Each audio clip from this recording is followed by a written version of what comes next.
Corona की relief के लिए टाइगर्स फोर्स में अनाउंस कर रहा हूं। नौजवानों की फोर्स होगी।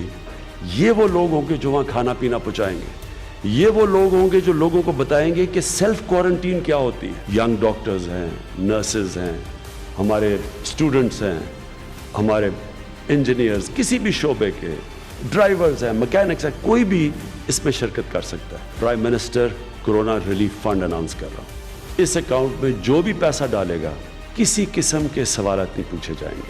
वो टैक्स में आप अगर वो डिक्लेयर करेंगे तो आपको टैक्स रिलीफ मिलेगा। इसका मकसद क्या होगा कि जो हमारे एहसास प्रोग्राम में इस वक्त 1,20,00,000 लोगों को हम घरों के अंदर पैसे पहुंचा रहे हैं, 12,000 रुपए, अगर हमने मजीद बढ़ाना पड़े तो उनको घरों में पैसा पहुंचाने के लिए ये सारा फंड की हमारी पूरी कोशिश ही होगी कि इस फंड के जरिए हम लोगों को पैसा पहुंचाएं। इसकी ऑडिट होगा, आपको पता होगा कि फंड किधर जा रहा है।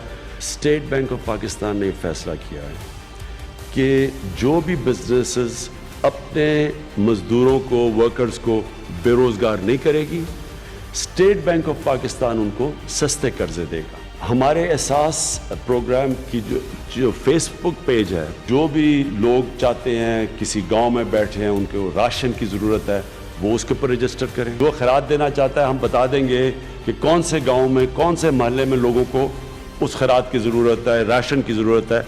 जो लोग ज़ख़ीरा अंदोज़ी करेंगे उनकी वजह से इस मुल्क में लोग मरेंगे भूख की वजह से। आपके खिलाफ रियासत बड़ा सख्त एक्शन लेगी। वो एक्शन लेगी, आपको इबरतनाक सजाएं दिलवाएंगे।